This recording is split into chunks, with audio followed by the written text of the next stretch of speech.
good evening, everybody. Are y'all ready to talk about green kids tonight? How's everybody doing? Welcome into the Cryptid Huntress show, you guys. We are going to have a fantastic discussion tonight. I have remote viewed something that is incredibly strange. There were two children that were found huddled together in a field, in a wolf pit, basically, back in the 1200s. Or 1100s actually, back in the 12th century in England, and they had green skin, you guys, and it is up for debate as to whether this is even a real story, if this really happened, and if it did, I do believe this is real, y'all. I do believe these kids were found. I do believe they probably did have green skin. We're going to get into all this tonight, but the debate is actually more so. Where do they come from? Are they from inner Earth? Are they interdimensional? Do they slip through a portal? Are they aliens? Okay. Or do they have some kind of deficiency with their, vitamins and minerals in their body? I mean, we've talked about the Blue family out of Kentucky, right? So there's a lot of questions. And I think that my remote viewing data may give us some answers tonight. And so I cannot wait to get into this one tonight. These are not cryptids. These are actual children. Okay. But this goes way back in history and we're going to talk about it. So thank you guys for being here. Like I said, about 1 million times since I went live. Thank you to all my moderators for being here. I have been working my tail off today, getting ready for the Georgia Bigfoot Conference. I am going to be the keynote speaker this year at that conference. So please come and see me. If you guys are in Georgia this weekend, I will be up in Demarest at Piedmont University, and we do have a meet and greet tomorrow night. I will be there along with some of my teammates and some other really cool folks, Bigfoot field researchers, authors, and vendors, you name it. We're going to be up there having a really good time talking about Bigfoot.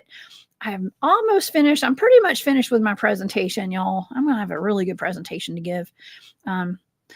Too much presentation, not enough time. Okay, that's how it always ends up being when I'm up there talking. So I always overpack. Okay, and that's like with my luggage and with my presentations. Okay, it's better to have too much than not enough.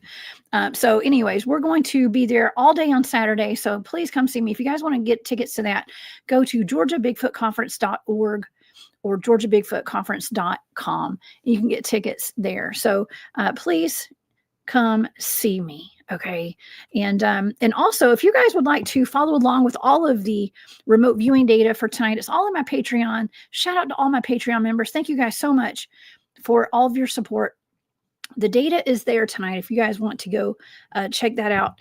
I do have a shop that's called War Woman Goods, and y'all go check out my website. It's thecryptidhuntress.com. You can find all my social media links there. We are currently streaming live right now on Facebook, YouTube, and X. So shout out to everybody on X. I just got back up there this week or last week. And so, yes, we are streaming there.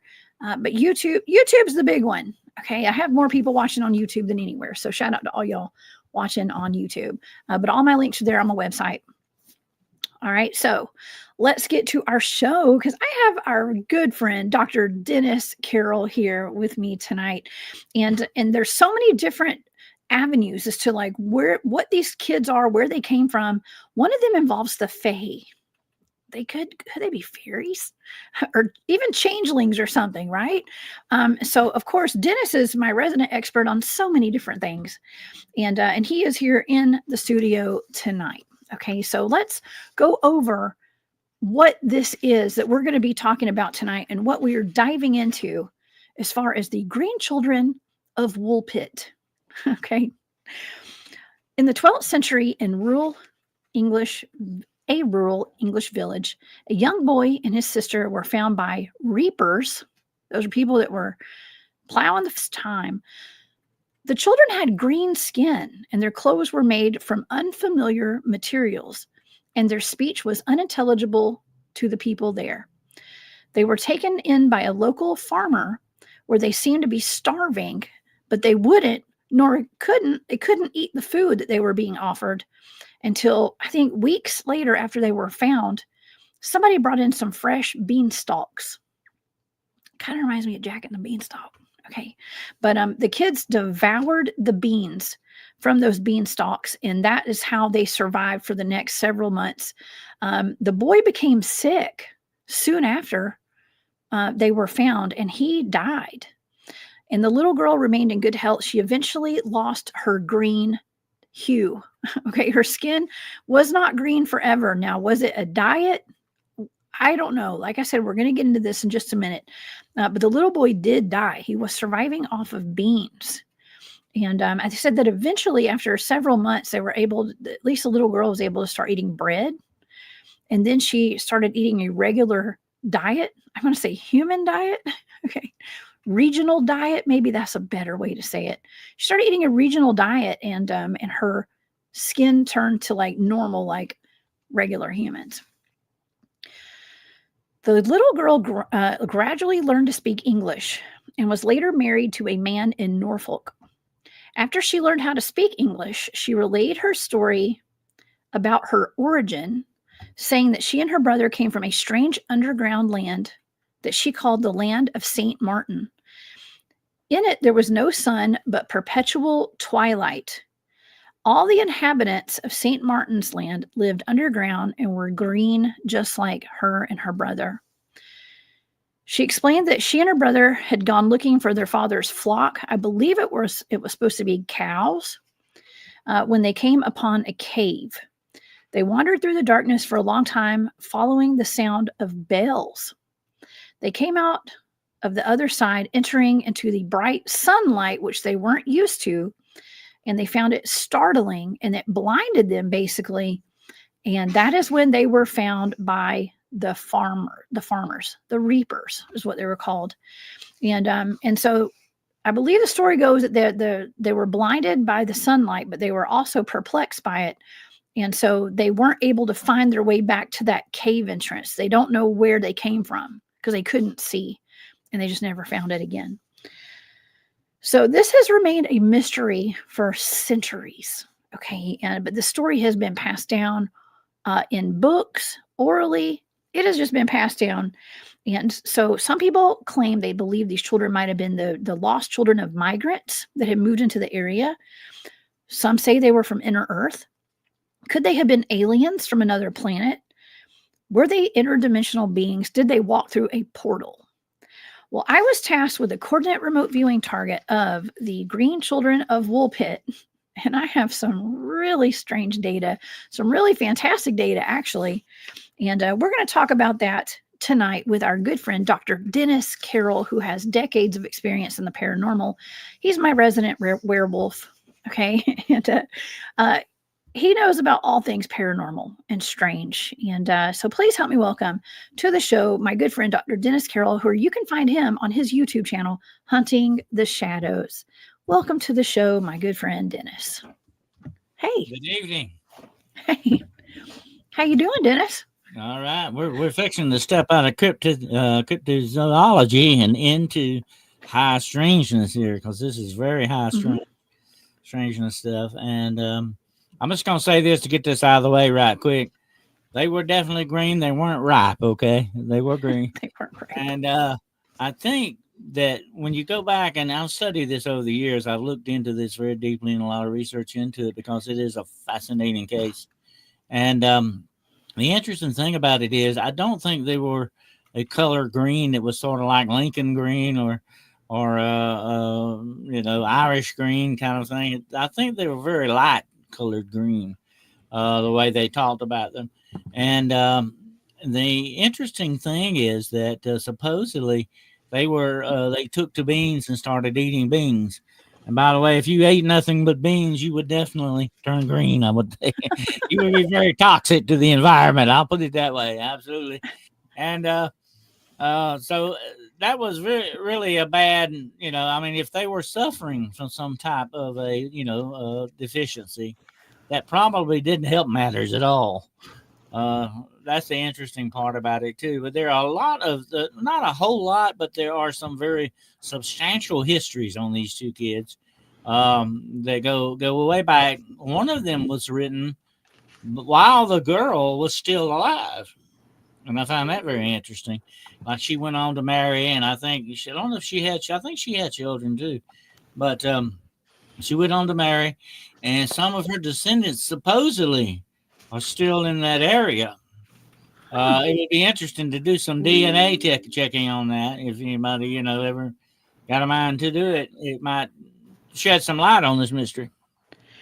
It would. Well, we talked about being green and eating beans, and the only thing that I cannot get this thought out of my head. I kept thinking about the Jolly Green Giant, ho ho ho, and Oh, you ho, know, ho. Yeah. yeah, they were eating beans off a beanstalk. I mean, I have to wonder. We've also heard about Jack and the Beanstalk, okay, and the giants. There's just a whole lot that goes into this, and it kind of was making my brain kind of work overtime when I was doing my research. Like, well, is this the basis of some of these fairy tales that we've been told? There's little elements of some of these fairy tales. Could this even be a true story? I mean, what is your gut feeling? Do you believe this really happened? Was this a true story to you? Well, I think there is a definite tie-in to the Fae in some ways with this, because they are described as being the green people, and I'm not talking about their color. They were sort of part of nature that way. They were very close to nature. And that's, of course, where you get the very interesting green man. We've talked about that before, I think. And the wild man, which is really, I think, the European version of Bigfoot. You got all these things that are tied directly to nature, okay? And so are the Fae. They're often described as being recipients of elemental aspects of Earth magic, and that is definitely where the green would come in at, because that represents Earth, of course, and then all the stories about the Fae. Where is their kingdom supposed to be? Underground. I find that Underground. very interesting that they inhabit kingdoms under the ground. And when you go back to, I don't know how familiar you are with the Tufted Annen. The Tufted Mhm. Annen were sort of the people of the goddess Danu, and they came to Ireland and got rid of the Formodians and some of these other people, and took over. I feel like they were sort of, I'm gonna say, holdouts or remnants of what may have been the civilization we call Atlantis. They may Oh, have come from when Atlantis sunk or whatever happened to it in that one day, that they had to disperse to other areas of the world. And so if you look at it that way, they would be sort of alien like, in some aspects. They're not normal, regular people. And that's what the Fae were described about. We got the idea of them being, like the picture you showed, little fairies with the butterfly wings flying around.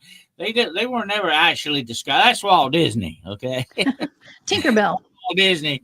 They were never actually described that way. Now, there are some entities that are, but the fairies are different than that. Fairies were described as being regular sized people, just like you and me.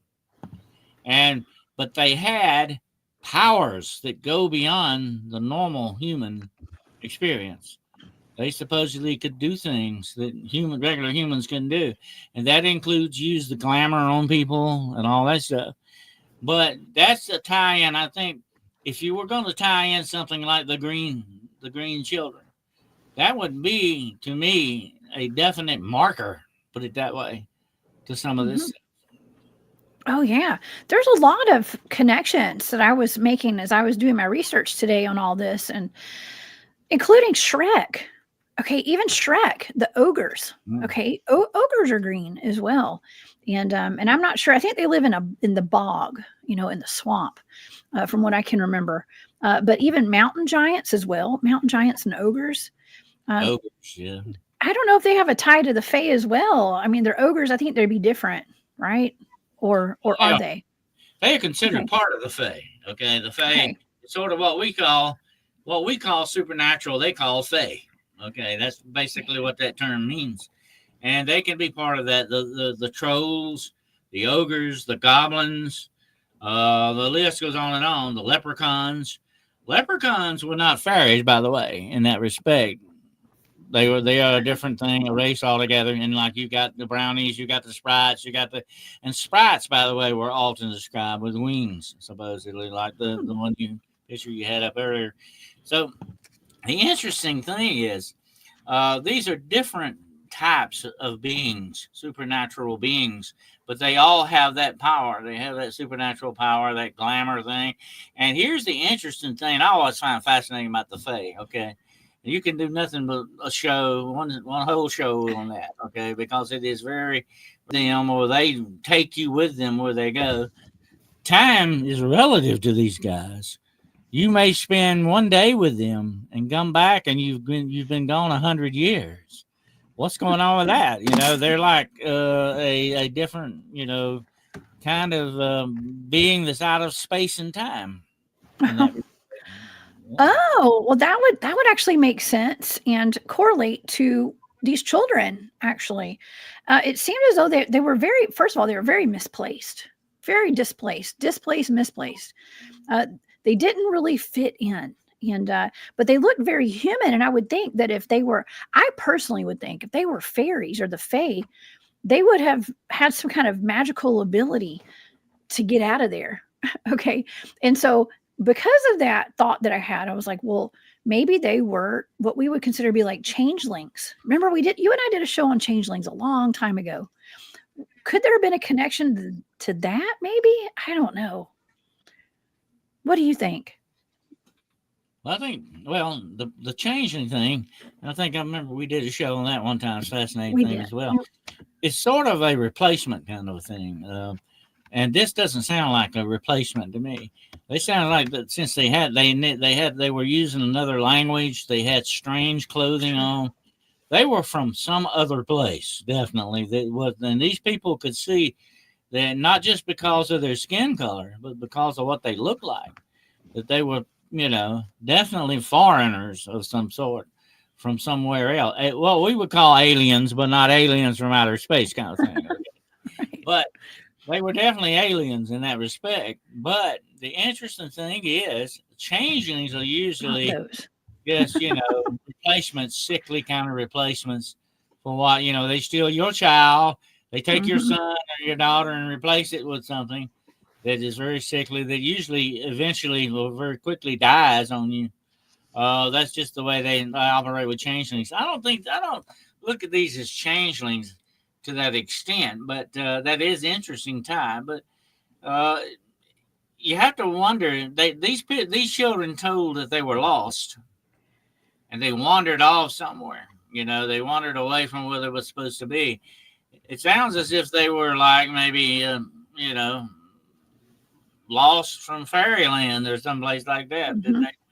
they transcended. But here's the interesting thought on this. Okay, and I want you to wrap your mind around this for a moment. If you do exist in a place like this fairyland realm, the realm of the Fae, okay, I like that better than fairyland. Okay, the realm of the Fae is not in this dimension. It's in Mhm. some other dimension because it has to be.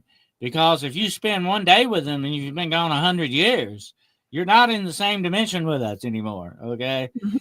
that's got to be some kind of portal stuff going on here, and a Yeah. definite interdimensional tie-in. Yeah. I would think so. Well, I've got some little connections here because my team, my field research team has documented a portal. The environment changed when the two gentlemen walked into it, and we know portals exist. Okay, portals exist to other dimensions, other places in time and space. Um, we've got that, and we also have a connection to. You did mention Atlantis, and you said that potentially these could have been some holdovers, some remnants from Atlantis, some people who potentially were living in inner Earth. Let's just say, who might have been from Atlantis. Could have been. Well, let's tie that into another remote viewing target that I got about. I want to say almost 2 years ago. I was given the remote viewing target of level, I think it was 27 below Area 51 by my friend Tyler from Journey to Truth podcast. And he came on the show, and we did discuss the testimony of Billy Fay Woodard, this gentleman at the top of the screen here. He was a retired, I think he was a lieutenant colonel of, it was either the Air Force, I believe, the U.S. Air Force or the Navy. I think it was the Air Force. And he had given some testimony that he was actually the liaison between the U.S. military and a civilization of Lemurians living under Mount Shasta. okay, living underground in hollow earth, basically, in inner earth. And he would take a bullet train. He claimed that he'd take a bullet train from under Area 51 to Mount Shasta to go, talk with the Lemurians there. And so I found that through my data, we determined that his testimony was true through the data. If you go by what my data says, these blind targets, it's hard to argue with it because you get the data that lines up with somebody's testimony, and it's a blind target. Okay. But he talked about giants. He talked about people with blue skin. Okay. Giants with blue skin, Dennis. And that was under Mount Shasta. So we're talking about the 12th century with these kids with green skin. There's a tie-in with the blue people too, by the way. They were the Picts, Picts, Picts of Upper Scotland, the Highlands. They painted themselves blue, and that was part of their religion. They believed that was a magical color. To this day, we attribute colors to magical things. Like red is a color against dark witchcraft. Red is supposed to be protection against that. Green is supposed to be, of the earth, like we talked about earlier. And then also you have the black, of course, that denotes some very bad stuff, some dark stuff as well. So we tie colors into a lot of this stuff.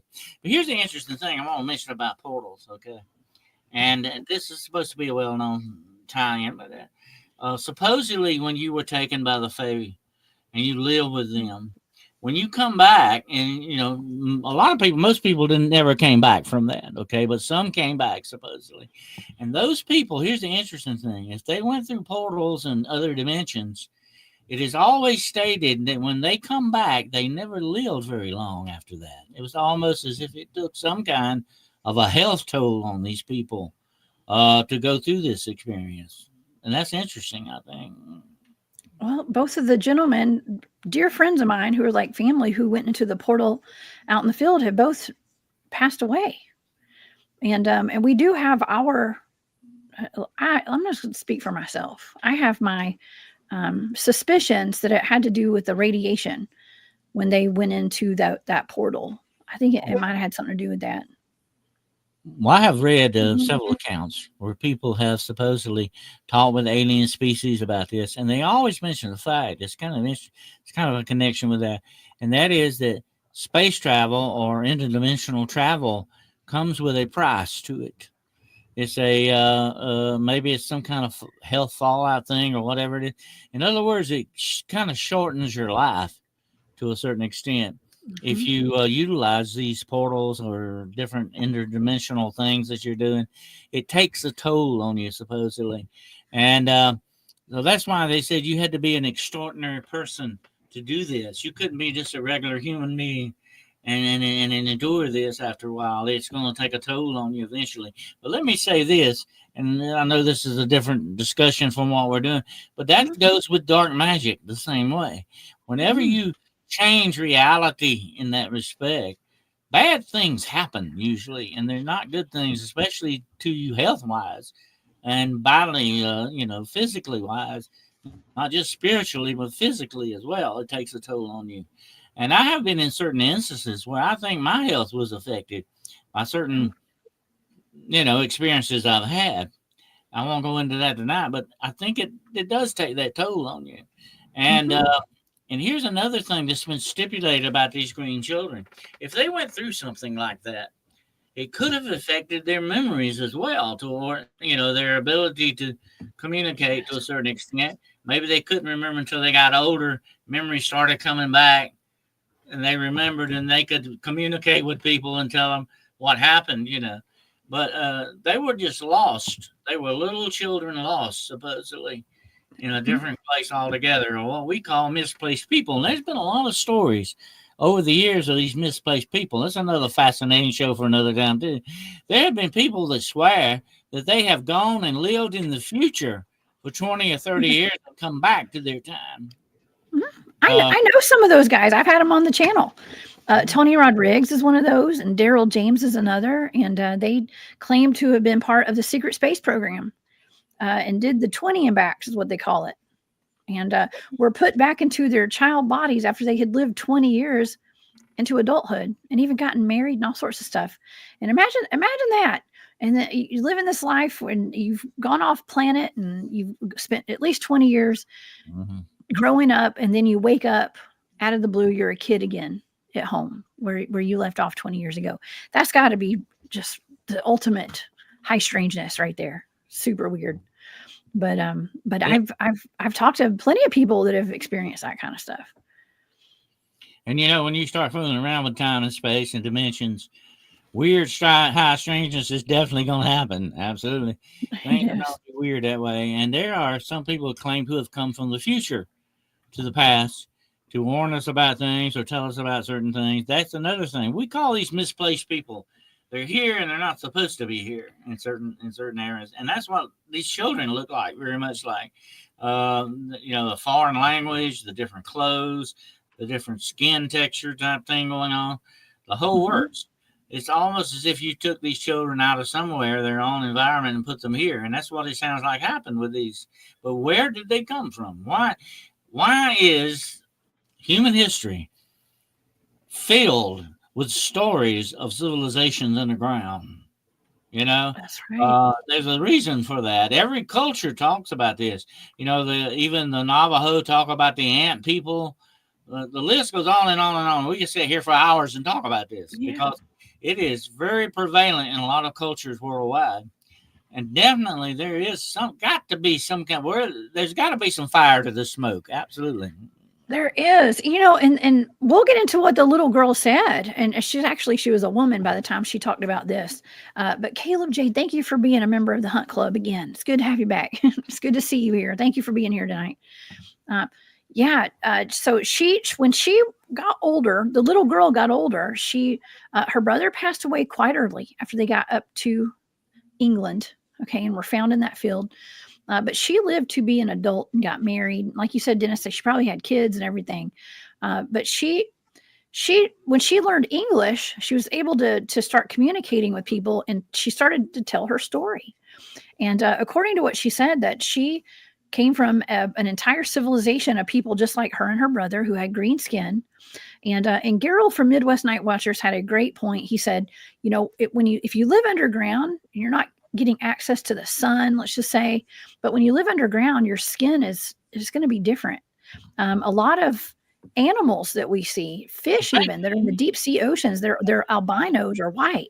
If you exist on a diet of maybe moles, mushrooms, and stuff like fungus, that, we're definitely have that kind of thing. And of course, photosynthesis. You don't have the photosynthesis that we have when we go out in sunlight, the vitamin D that we're getting, and all this other stuff from sunlight. So you do have a deficiency there. But I find it very interesting that they would only eat beans. Now, here's an interesting tie-in with the beans. Beans are well known worldwide to be the food of the dead. Okay. Really? The reason it's called that is sort of a spiritual type thing that's going on with that. And I find that interesting too. That's a little tie-in with that. But it was as if they were craving some kind of deficiency that they had. That's right. Beans are also the musical fruit. I'm going to leave it right there. Okay. So anyways, I had to say it. Well, that also reminded me of the Jack and the Beanstalk as well.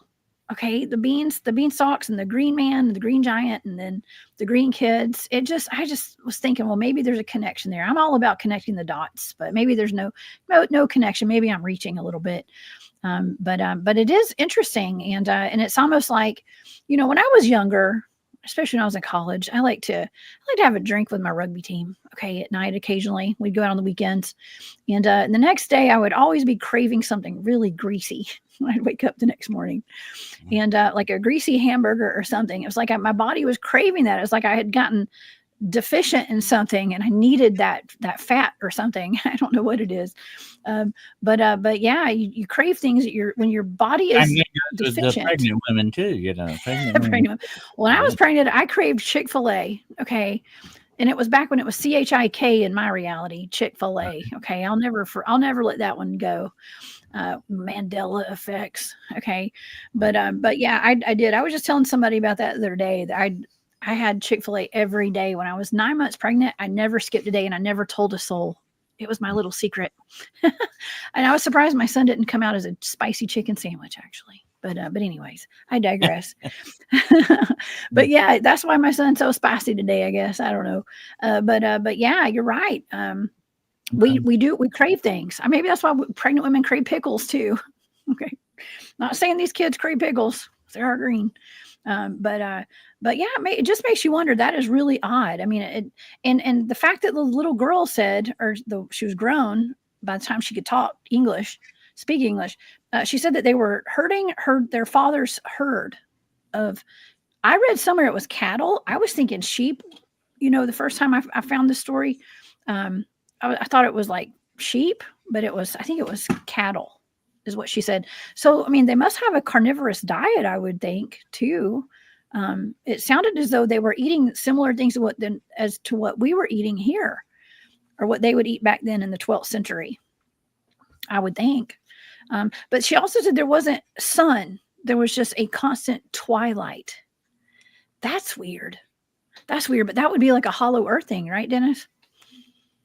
It would be sort of probably like a living under fluorescent lights kind of thing, Mm-hmm. Definitely.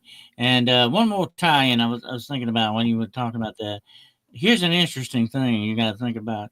Leprechauns are often described as being green-hued too. They have sort of a green tint to their skin as well, supposedly. And I just wonder about that, with these two kids, the children of leprechauns that we will call leprechauns, or what?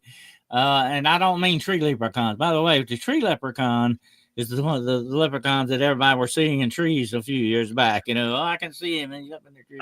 Oh, you mean you're talking about the Mobile, Alabama leprechaun is what you're talking about. That is my favorite. It was St. Patty's Day this what was it, Monday? Or I guess it was Monday, because I wore green. And at the end of the night, I'd remembered about the Mobile leprechaun, and you guys look that up. 2007. It was a good year for leprechauns in Mobile, Alabama. And but of course, anyways, described as wearing green and sort of being green, and they can be kind of evil in some ways. They're very trickster type spirits, and I just wondered if there was some kind of tie-in with that, because could these be the children of a race like that lived underground? That's another interesting thing to think about as well. Mm-hmm. Oh yeah, Maureen's going to make me have to pronounce this word tonight, and so thanks a lot, Maureen. I'm just kidding. She said a rare medical condition called hemoglobinema. Anyways, it's on the screen if you guys want to see it. It turns you green.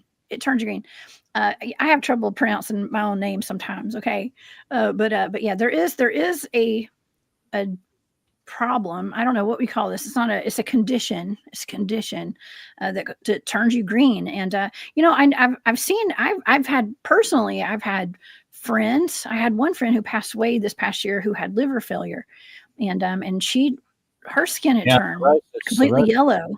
Yeah, that will do you that way too. It will give you a green tint, because the bile is building up in your body, and it's not it's not cleaning your body out like it's supposed to. That's what the liver's job is supposed to be doing. But definitely that is a very bad thing too. And you do have that greenish kind of a tint when you have that, and it's very much like I'm not sure you're familiar with yellow jaundice, which is another condition that turns you kind of yellow instead of green. It's, you have to wonder, and like I said, in a lot of these descriptions, when you go back and read what some of these medieval writers were talking about, and this was definitely deep in medieval times here, they don't describe them as having very painted on green looking skin. They're talking, I think, about a hue to it, sort of just a green tint in that respect. And I think that that AI picture you had up of the children is very close to what I think they actually looked like, and they weren't as green as, but very much like that, sort of a very light green hue to them. But I think the thing that stood out more, even so, than the skin tone was the strange clothes and the strange language that they were using. I think that's what really, made people stop and look very close at what was going on there. I was just thinking when I was a kid, that would have been a great. If I had known about these kids, I would have 100% dressed up like them for Halloween because my cousins and I would have got a cousin to do it with me. We had our own language when we were a kid. We were kids. Imagine that, Dennis. We used to speak gibberish, and we could understand each other with our language. Our aunts or their moms taught it to us. Like pig So, Latin. boy, that would have been fun. Yeah, it was better than pig Latin. It was gibberish. It was like, it wasn't even pig Latin. And I can still speak it today. Okay. And my cousin, we can all speak it. But anyways, gosh, that would have been a great costume when we were kids. But people would have looked at us crazy because nobody probably heard of these kids back then when we were kids. So, but anyways, it's really sad, Dennis, to think about two kids wandering off and never being seen again. We have an epidemic of people going missing from our national parks and from all of the I want to say rural areas of the United States, and they are related to caves a lot of times. A lot of places where these caves are. Matter of fact, y'all, I'm actually going to be featured in Greg Ogle's film. I don't know if Greg's in the chat tonight, but he's with Relic Films, I believe. And I sat down with him and we did some filming about the Dennis Martin case up in the Smoky Mountains. And so I am going to be in his next film. So that's exciting. But it's also very sad because this is another case of a child that went missing out of a national park. And there are a lot of these cave systems. And so, I mean, but we don't often hear about kids coming out of the caves, Dennis. We assume they go into the caves potentially when they go missing. So, well, I think there's different factors in a lot of this stuff. I don't think it's just trafficking that's going on. And of course, I mentioned some of this in the show I did with Chantel today about some of these children being born and bred for these kind of purposes. I think there's a lot of different factors at play here. It's almost as if something is hunting the human race to a certain extent, and taking people. And the interesting thing is, a lot of this happens in national parks more than anywhere else because these are out of the way places. And where do the fae operate? Where do these things, the trolls and all of them, whichever one you want to talk about, where do they stay? In the out of the way places. And I've always told people when you go there, be extra, extra, extra cautious because you are in an alien land in a way. You're misplaced, and it's to a certain extent. And you've got to be very wary when you are out of your environment. Our environment nowadays is very dangerous without a doubt. Parking lots and all these other places we have to go to. Definitely, we live in a very dangerous world, and I don't mean to be a Debbie Downer here, but I'm saying we do live in dangerous times, and it's even worse when you go to these out-of-the-way places. And I talked about that, today also about finding these ritual places and all these things. And you've got to be very wary where you walk and where you go because there are certain things that will not only unalive you, they will make you disappear. Oh yeah, it's pretty terrifying, and I will be including all of that kind of stuff in my presentation this weekend at the Georgia Bigfoot Conference. I don't like to scare people, okay, but I do like to make the audience aware, especially if there are other Bigfoot field researchers in the audience. It's good for people to know, to be aware about some of the dangers of being in the national parks, and to just, especially parents with kids. That's what really gets my goat, so to speak, is there not being more of attention being brought to all the people going missing out of these parks and all the children. Okay, that's just something that's my soapbox that I stand on right there. But Don Moore has a great question. Are there cave entrances or rock openings in Woolpit today?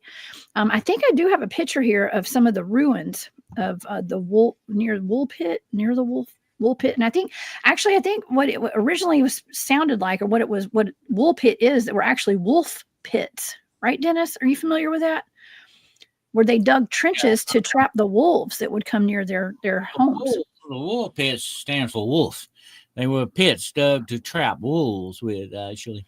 But there are supposedly, I think, some cave systems nearby this area, but not very close, but kind of, in the same vicinity. It's not that highly unlikely they could not have wandered from that place and fell into one of these pits or something. That's more likely what may have happened with that. I don't think they just suddenly appeared in the pit, because pits were dug as wolf traps to capture Yeah. wolves and stuff like that. Because you're in a operating in a very big, large farm community here, with a lot of Mhm. livestock and all that stuff. So they were safeguarding themselves against wolf attacks and stuff like that. So that's what happened with that. I looked into that, and that was the first thing came to my mind. Are there some caves around here? Definitely. And I think there are some, but like I think it was in like maybe 20 or 30 miles from that location. It was a good ways away, but it's not that highly impossible they couldn't have walked from there. That's Mhm. another tie in with that as well. Um, but what if they just stepped through a portal and ended up there? So you wouldn't have to worry about Yeah. going through Mhm. you know. That's the Yeah, interesting yeah. thing about it too. It's easy to step through a portal, 100%. And yes, I do have Greg Ogles in the chat. Greg, you must have had your ears burning. Okay. I don't know if you heard me. I gave you a shout out a while ago. So thank you for being here. I appreciate you being here. And y'all look for The Vanished. Okay. It's coming soon to a theater near you. Okay. Um, but yeah, Maureen says people disappear more prominently in state parks near bodies of water. So yeah, please be aware, everyone who's listening right now. Now, the question was like about were there cave entrances in these wool pits? Okay, the wolf pits, and some of the accounts that I was reading today actually said that the kids had gotten into one of the wool pits, but other accounts, the majority of the accounts that I was finding said they were actually just found in an open field. Okay, that they were found in a field. So I don't think that there would be an entrance to a cave in one of the wool pits, but I don't know. I'm not sure. I have no idea, but it's totally possible. They were just trying to keep the wolves away. Okay, and maybe the wolf men. Dennis, what do you think? Do you think they had? I mean, we know about the Beast of Gévaudan, that was in France, of course, but all the werewolves and the werewolf witch trials back in the 1500s. This was well before this. Was hundreds of years before that happened. Could there have been wolf men back then? Oh yeah, definitely. I mean, that was a part of the criteria back in those days, and still is to this day. As a matter of Hmm. that there were definite occult practices going on in those areas and stuff like that. There were covens that were meeting, and a lot of witchcraft going on and stuff like that. It's a possibility that could have been some tie-in with this too. Here's an interesting thing you got to think about too. Um, have you ever wondered about the persona of the witch? Look at the witch, okay? Let's look at the Hmm. witch close for a moment. What is she described as being? An old hag. With green skin, right? Oh, great. Well, just like in the Wizard of Oz. That's Yeah. right. I didn't think about her. Hmm. A lot of witches are described Yeah. that way, and I'll tell you why. Because they painted themselves that way. They applied makeup to them. They applied ornaments to them that Wow. change their colors like that. Because, like I said earlier in the show, there is a definite tie-in with this and color stuff going on. You burn certain colored candles to get certain things done. You use certain colors as safety measures. Certain colors represent things like black is evil and so on and so on. That's Mhm. a big tie in here on a lot of this stuff. And yes, they do these things. In order for a witch to change, you gotta remember this, in order for them to change whatever they're doing or to fly on their brooms or whatever they want to fly on, whatever it is, they have to rub themselves with this magical ornament, this ointment that they use. And it just supposedly takes an effect upon their skin. Now, Hmm. being a woman, you know what I'm talking about. This skin cream that women use and Oh all yeah. that I put on my war paint every day, so I changes the know. texture of your skin to a Yeah. certain degree. It makes your skin softer and all Hmm. that. But what if you were using some bad stuff like arsenic and belladonna and stuff like that? Ew. It's That going to would have burn. a bad effect on you. Yeah. Yeah. I know. I'll stick to my salve, what did my nanny call it? My grandmother called it Watkins. We always put Watkins on all the time. I've actually got some in here somewhere. Yeah, I'm always putting some lotion on or something. I'm trying, I try to smell good and look good, when I can. So I'm not always out there rolling around in mud looking for Bigfoot. Okay, but oh my gosh, Dennis, right before the show, you and I were talking about Coco Pelli. Okay. And Caleb J just brought that up. Isn't that wild?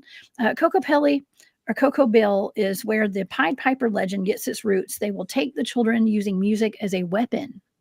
Mm-hmm. Interesting. We were just talking about Kokopelli before we went live. Yeah, that is an interesting aspect of this too. And since we're talking about abduction and stuff like that, Yeah. could these have been children? Well, supposedly the Pied Piper took children into another realm, into another, you might say, here we go, dimension again. Ooh. Supposedly took them in there. Could these be some children like lost children? Could these be the lost boys that we hear about so much? You talk Peter about Pan. Peter Pan wore green. and all that. Yeah. Oh God. Oh geez, y'all. Okay, there's just way too many connections here. Peter Pan wore green too, and hung out with Tinkerbell, who's green. And oh my gosh. Oh my gosh. Well, how about this? How about we get into the data, I guess, for this target? Because I think it's pretty interesting. And thank you, Greg. He says over 10,000 caves in the Townsend, Tennessee area. Tennessee is just a big old cave. Okay, that's what Tennessee is a gigantic cave. There's caves all over Georgia too. There's caves everywhere in Alabama. You got to be really careful about vanishing into caves. And we also, if you guys watched the show that we've done a couple of shows, but the show that we did on the animal human hybrids, where Eric came on here with me, that the military was utilizing and wanting to eliminate their assets. They were talking about in this article that I was reading, you guys talking about how they were they dropped off these assets in pairs and teams in the caves that you could tell where they lived because there would be a pentagram painted outside the cave on each of the cave entrances. And one set of those was dropped off in East Tennessee, right there where Amber Miller and Tony Aarons had been mauled to death. Okay. Just a couple of years ago. So anyways, I know there's a whole lot of dots to connect here. Okay, well, let's go over this data because I got this as a target. I guess this was in February. And so I thought, I guess this is a great time to do this because it was St. Patrick's Day on Monday, and we're talking about green people. Okay, I know it's a weird connection, but it is what it is. Okay, so let's see. Okay, so the whole target is the green children of Woolpit. That's just that was the target. Okay. Now some of my sensory data here is hydrated, wet, nervous, circular, round, confused, wander, compassion, love, brown, green, moving, and nauseated. Okay. That was some of my sensory data for this. Now my analytic overlay where I was trying to interpret what I was seeing here and sensing, I wrote sweaty and I wrote down the word Atticus. I don't know if that's a person's name or Atticus, antiquity, antiquitech. Now that's actually something that I've been hearing a lot lately, the word antiquitech. And that's like, it's almost like technology that was probably maybe more advanced than some of the stuff that we have today. Okay. But antiquitech. Name or something. Yeah. But right after I wrote antiquitech, I wrote portals. Antiquitech and portals, cove, or I wrote cove and I wrote coven, which I'm not saying it's witchcraft or anything, but I'm saying I wrote coven. So that's interesting. I wrote confused state, and I heard somebody say, come along. I wrote down north compass, a compass star, a compass like a north, south, east, west, in case y'all can't understand my southern twang. Okay. A compass star and I wrote in parentheses navigation or nautical with a star drawn beside it. So like and if you know, and there's my buddy David Pardue. Hey, he'll be at the Georgia Bigfoot Conference on Saturday, y'all. But if you know, you watch the shows that Arkeem and I have done together here, where I've done remote viewing for him with some of his targets. We talked about the nautical star being placed out in front of buildings where there are jump rooms for time travelers and people that are jumping into, going to jump rooms to Mars and jump rooms to Venus and wherever people are going. I don't know. But I wrote that down. So that's interesting because I've written down portal, and then I've seen this. I saw a nautical star, just like what we talked about where the portals are and the jump rooms. And then I was writing down data that had to do with like a cutoff game or cutoff. I wrote down, and For my drawing, I look like I got into like, I guess when I draw like a spiral or whatever. I don't know if that means like a portal or whatever, but I was definitely picking up on some kind of a portal, like a vortex or something. And I wrote the word threshold.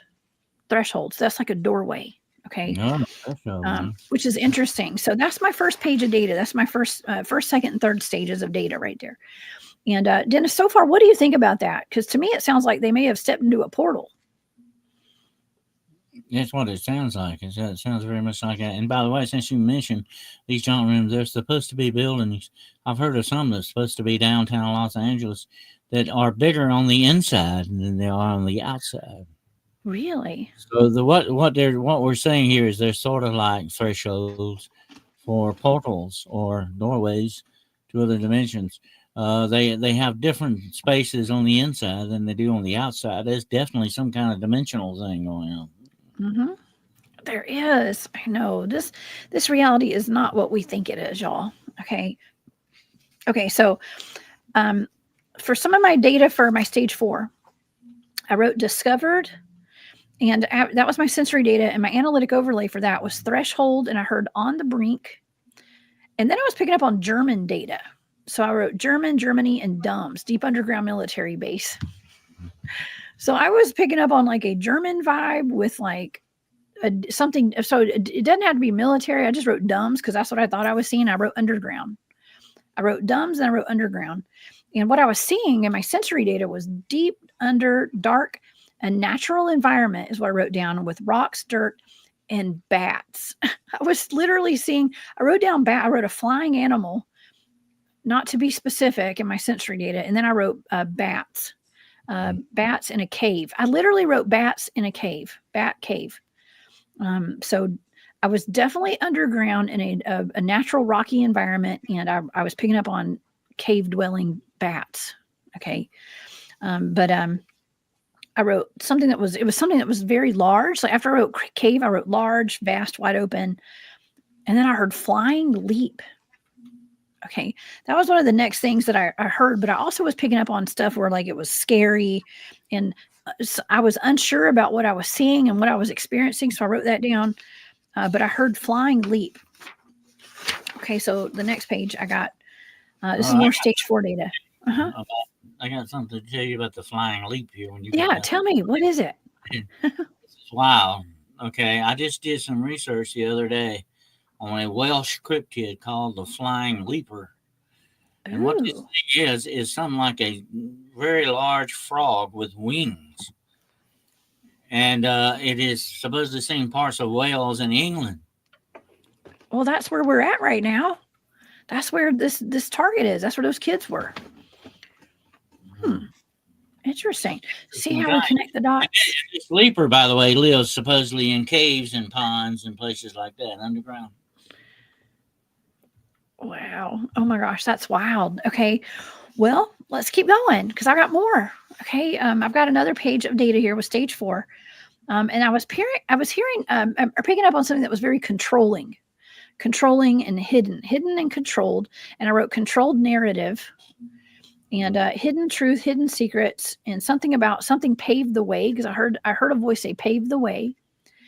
And then I wrote down these 2 lines, and every time I write this down in my data, and it happens when I do targets with Arkeem a lot of times, but I will write 2 lines, and they look like a parallelogram. Okay. And so that, to me, that's usually I wrote parallel or multidimensional. It's almost like 2 planes of existence. And that's kind of like my symbol for it, I guess, when I'm remote viewing. And I wrote parallel reality, multiverse, time travel, Stargate, Voyager. I know this is definitely going into like, I think that these kids probably stepped through something.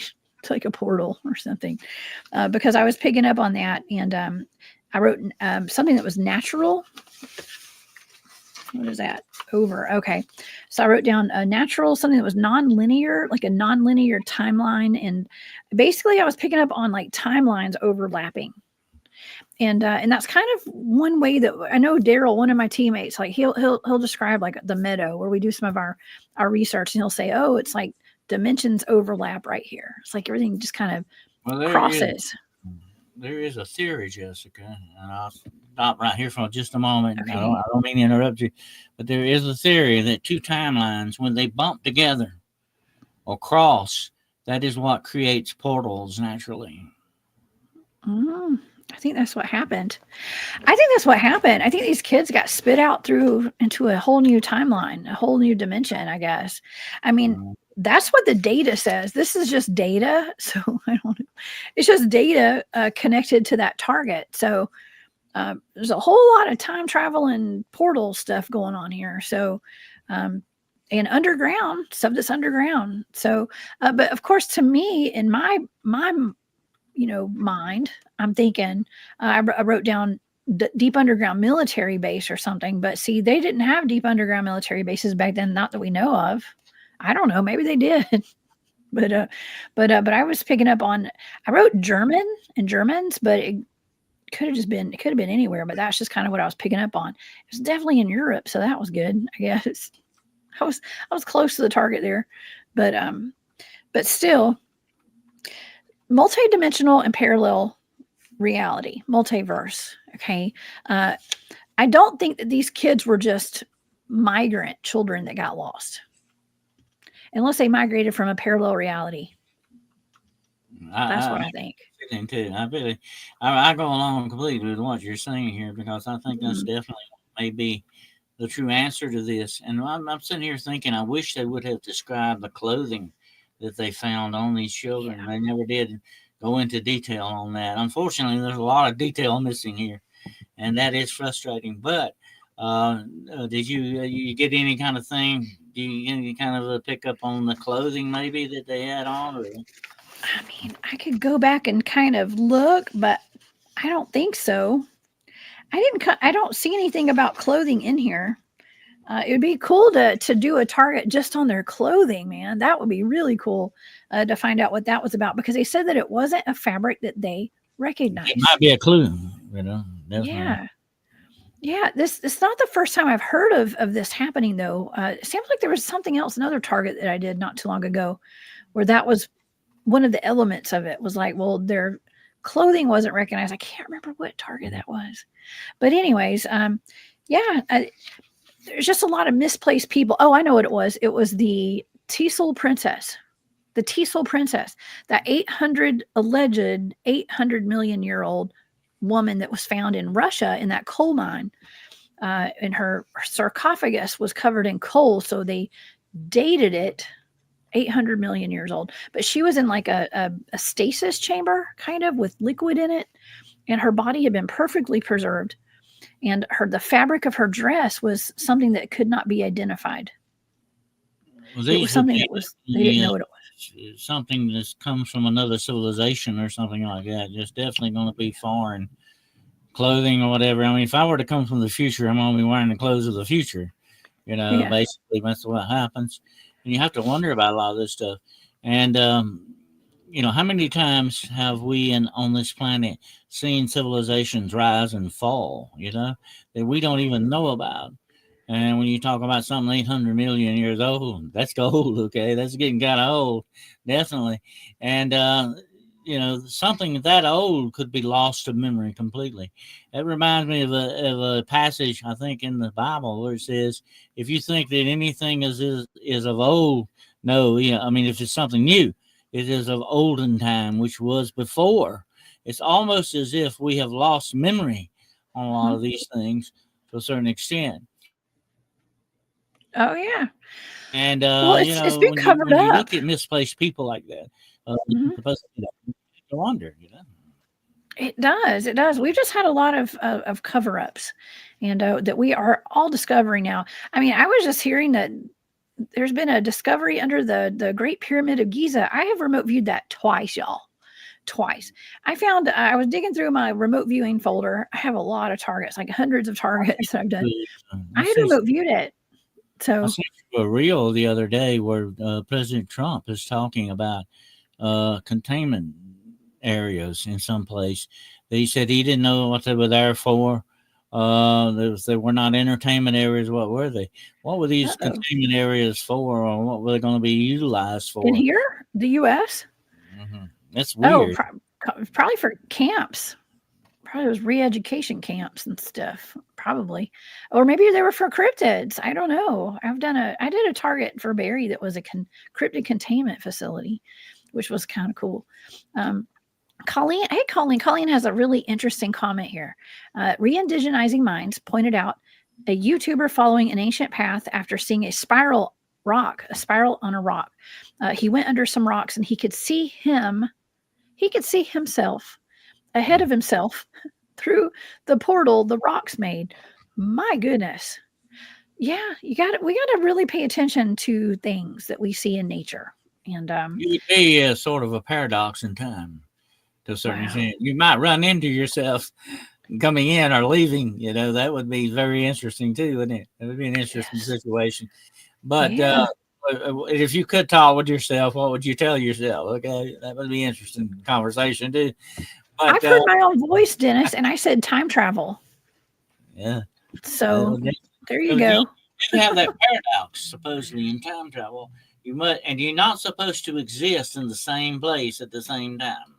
That's another paradox that really screws up space and time continuum. You're not supposed to be there wherever it is that you are.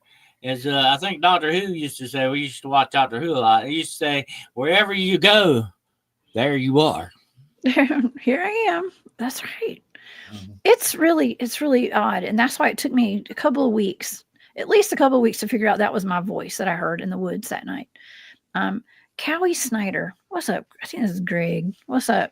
He says, could those two kids have been from inner Earth and stumbled into a portal? Yes, absolutely. I think that's where my data was going, actually. I think that they did, whether they stumbled into it, they seemed to be pretty terrified. According to the accounts that I read, they were stunned. And according to my data as well, actually, I think I wrote confused, nauseated. They were confused state, very confused. That's not the pure, simple cut case of dimensional shift going on here, definitely. Yes. And, I think without doubt, probably, and all this ties into the Fae as well, because that's part of the equation too. And the things you hear in the cave systems, the underground stuff. It could be that these people come from another timeline, mm-hmm. and that it is existing in another dimension where people are living underground. They have to live underground. They have to exist there. We do know the tufted onin that I was talking about earlier supposedly went underground to survive. That's what they had to do. And if I were coming from a place like Atlantis and I was the last remnant of a civilization, I would definitely guard my survival very well. And if the best place you can do that is underground. So that makes sense when you think about it. Common sense. That's where you would go to hide and survive, and to survive, definitely. Mm-hmm. I know. Well, we've even talked about the ant people here on our channel as well. That was one of my remote viewing targets. So, from what I can recall with that one too, it was really interesting because one of the accounts that I was reading talked about how a fire came down from the sky like a dragon's breath or something had gone down and scorched the earth, and so they had to go below. And so I was like, I was thinking, does that mean that an actual dragon did all that damage to where they had to go underground, or could it have been an energy weapon of some kind? Okay. What if? Okay, I always like to play the game what if. Okay. Yeah. What if mankind was truly existing at the time of the age of dinosaurs? Mm-hmm. Okay, and we didn't have automatic weapons. We didn't have Glocks that we could use against them. We had only spears and things. It would make sense for you to go underground and get away from the dinosaurs. Think about it, Well, there's a lot of petrified giants too. And so what my question is, I've also done the remote viewing target of the UFO that was shot down with a heat-seeking missile, I believe, in the Ukraine. And it was a Russian soldier shot it down. And they were all turned to stone by the ETs that came out of this thing. And it was almost like a directed energy weapon that hit them with a blast. And their bodies turned to limestone. This is in declassified KGB documents and stuff. So who's to say that there wasn't some kind of technology that was turning everything to stone that they had to get away from? it's funny you should mention that, okay? Because I have heard some talk and rumors of what is called the Medusa ray. And what this Mhm. thing does, if they shoot you with this, what it does, it changes you molecularly on a Mhm. molecular scale. But you don't turn to stone, okay? But you are frozen permanently in time and space. So, in Wow. other words, you are unalived, but you are also at that same time frozen. In other words, you would be almost like a statue, although you're not made out of stone.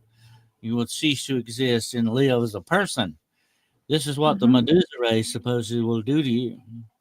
And Mhm. they say that this is being experimented with by our governments and some of the governments of the world as the next age of weapons. The next age of weapons are coming, folks. The drone is already here. The robots are getting made ready. It's going to be a different type of warfare in the future.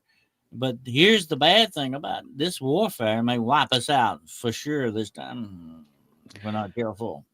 Well, the future is the past, and the past is the future. Time is irrelevant at this point. Okay, but I was up in Montauk a couple of years ago, year and a half ago, to go watch the biorhythmic portal where the USS Eldridge was supposed to show back up on the ocean out there, and that's another thing we got to wonder. Like, well, they were using like teleportation stuff, and I mean that's also a weapon, I guess, right? And they talked about how some accounts were saying that that when they were trying to move that USS Eldridge through a portal basically and teleport it, the men melded into the ship. You remember that? So I don't know. There's a whole bunch of weird If you're stuff that goes on. if you're moving We're through way behind our times. if you're moving through time and space and something stops you at the right time, you would definitely be frozen. I mean, that would be it. And that is considered to be what some of the things that happened on the Eldridge. That they were frozen in bulkheads. They came out, halfway and halfway in and outside the hulls of ships and all this other stuff that was going on. They were actually being frozen in time and space. Here's the thing about time and space. It flows, Jessica. It is a moving, living thing almost. Time and space flows. And when you interfere with it, freaky things happen because it's just like a river. Let me give you the thing that you got to think about with time and space. It's like a river. Okay. If you walk down to the river today, at that bend in the river, and stick your foot in the river, you're in that time, you're in that space. Okay. You Okay. come back tomorrow and do the same thing in the same place, but you're not the same Jessica that you were that day before. Things Okay. have changed. You're now in a different time. Hmm. You're moving in time in a different way. And the foot you put in that river is not the same foot you did yesterday. Hmm. You have changed molecularly to that extent. And that's the way time and space flows. And in any given time, you are existing in that time. Human beings have a funny thing about time. We're the only ones that have watches, okay? You don't see dogs walking around with a watch and checking the Got my time. watch. Uh, that Right. I we live by time. my We watch are gives me the anxiety, man. Time makes me is anxious. I don't have enough of it. actual time that's moving. That's what Yeah. I'm talking about here. I'm not talking about what's on the clock. This is a natural time and space thing is moving. You interfere with it, and freaky things can happen. You can also pierce it or pull it aside like a veil and step through it. But if you get caught in the middle of it, definitely it would be something very much like the Medusa effect. Mm. Yeah. You can also bend time and stuff too. So Michelle T, thank you so much for that super sticker. That is so sweet of you, and I really appreciate your support. Thank you so much. And Caleb says they were calcified using UV light. I wonder if you're talking about the. I get so behind on these comments, y'all. I'm sorry. Probably talking about the UFO that got shot down, potentially. But yeah, and I think is this Corey Cole, maybe Corey Boondock Mojo, melted rock structures of ancient cities. Yeah, that's really interesting too, right? I think there's a connection between these melted cities, allegedly, that they were melted. They do look like they were melted, though, right? And some of that technology potentially. I That, think I think also they were able to move these huge tons of blocks by using some kind of kinetic energy of some sort. Or giants. They didn't use the backs of slaves to do this, okay? They had to do something else. They were utilizing something else altogether. And I think it was a lost technology. Like you talked about with the Tissue Princess, this world may have seen much older civilizations before this. That's where we have the memory of places like Atlantis and Lemuria from. These I think really took place, that these were true civilizations, and they may have been far more advanced than even ours is right now, to a certain extent. Yeah. Absolutely, they were. We're taught to believe that we are the epitome, like the pinnacle of, modern technology and stuff. I mean, modern to us, I guess, but we're probably way behind what humans were capable of at some point. We're just kind of, we're like in kindergarten compared to the advancement that civilizations used to be. Cat's whiskers, we think we're at the top of the line, and but I think we may be sorely lacking in a lot of places that we think we're the best at. But I think there are lessons to be taught in all this. And just like with these green kids and all this other stuff, don't take things at face value. There's something going on definitely, and you need to check it in. I think that's what your data shows tonight. Mm-hmm. It was definitely some kind of, I would call it space and time occurrence here. Okay. That was going on with these kids. And I think they were coming from somewhere, I think, without a doubt, they're probably off world in some ways. They're from some other dimension, some other timeline, or whatever the situation. There's definitely, it's what their origin may be. I think they're from inner Earth. Okay, this is going to be with us talking about this tonight and then going over the data. I would say that these two children came from inner Earth, and I'm going to tell you why exactly. Because I think that ETs, as we know them, come from inner Earth or another dimension. Let's just say maybe they're not all from inner Earth, but they're from another dimension, potentially. I don't think everything comes from outer space. I just don't at this point. I don't know. I also am starting to believe we live in a simulation, y'all. So I don't know. Life is weird. Life has gotten real weird. But yeah, I think they're from inner Earth. And I'm really basing that off of all these targets that I've done. And especially, I'm also basing that off of what we know from this target that I did for Tyler Koala, and that was the remote viewing the Area 51 level 27 underground facility based off of the testimony of retired Lieutenant Colonel Billy Fay Woodard right here. Now, this gentleman actually has disappeared. I don't think he ever came back, and some don't know. They say that he either went back to Lemuria, to that civilization underneath Mount Shasta, to go live there, or he has passed away. Okay, nobody really knows where he went, unless he showed back up and nobody told me. I don't know. But I think anyways, our government and the governments of the world, Jessica, know that there are certain places on this planet that this happens. Okay, and I'm not going to say on a regular basis. I don't know that for sure, but it happens in some of these places. We call them cursed areas. We call them different names, but I think there are certain areas that this happens. The Antarctic definitely is probably one area, and I think some of these areas are definitely underground. Why is the government so interested in being underground, for one thing? Not only to hide, but there may be some other connections with that as well. Yeah, well, underground is it's a whole other world down there, and according to these kids, it was like, well, according to the little girl who grew up to communicate with English language, she said that it was just like here, except they didn't have a sun down there. Okay, they're out there herding cows and stuff. I mean, they're just living a normal life. They just did not have a sun. I don't know. What if we have an artificial sun up here? I don't know. I know that's a weird question. I shouldn't ask that. Okay, because I also know that I have remote viewed another target for Barry, and it was the weaponized Earth's natural weaponized portals. And when I was remote viewing it, I was on the sun. I was in the sun, and there were just portals. It was a big portal. The sun's a big portal, by the way, according to my data. Any place like the sun or anything like that, Jessica, of high energy would definitely be where you would find a portal. You have to think about that. I would think it would take a tremendous amount of some type of energy to open and close portals to a certain extent. Although they may do that naturally on their own, but I'm just saying, if you were to go and manipulate them, you would definitely want an area of high energy. And I think that's where ley lines come in too. I think that's an important part for the ley lines, the earth energy that's being tapped here. And just like Mhm. you were talking about with the sun, um, there are different energy fields. Look at the ley lines. Look at where they cross and intersect. A lot of That's those right. along parallels too. That's right. Well, these ley lines are that's over the United States of America. We're actually talking about England tonight. But and I don't have a map of their ley lines, y'all. But I do have those just so in case anybody doesn't know what a ley line looks like. Yeah, I've studied the Yeah. ley lines in England. You got, Rosslyn Chapel on it. You got Stonehenge on them, sitting dead center on these Yes. things. Why? How did the ancients know Yes. this?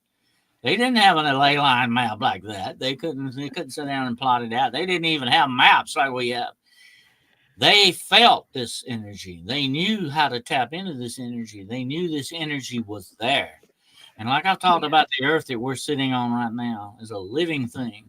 That's the way I think it was created. Okay. Just like you and I are living things, the earth is a living thing as well. And it has its own mantle and has its own exoskeleton. That's what you want to call it, that.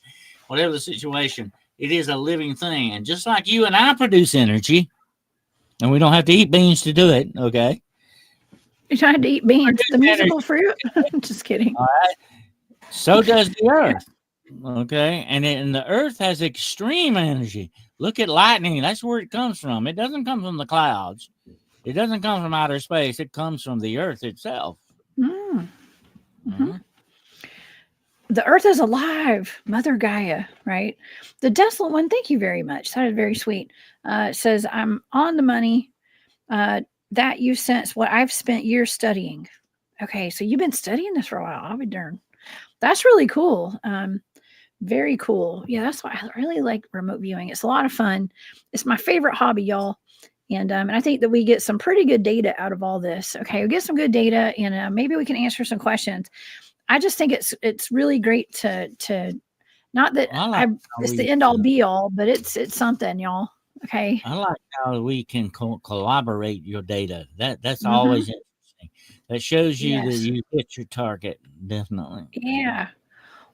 Well, it kind of lines up with some of the ideas of what this could be because people were saying, well, were these kids from an alternate reality? Were they aliens? A big thing that people say they think they were aliens. They were not from this earth. Okay, I think that they are from the earth. I think they're from the inside of our earth. Okay, I think they're from inner earth. That's my opinion on this at this point, because I was picking up on deep underground. I wrote underground, but I also wrote deep under dumbs. Okay, which would be deep underground military bases. That doesn't mean it's literal. Okay, it's just part of the data, and it's me trying to make sense of what I'm seeing. So there was definitely something deep underground. But a Uh, lot of portal data, y'all. A lot of portal data, Dennis. Here's an interesting thing to think about. Okay, if these children appeared at that time, what could be the recipients of these containers, these containment areas in a lot of these bases? Could not some of these children be held down there to this day if they come from the inner earth or from different dimensionals or whatever the situation?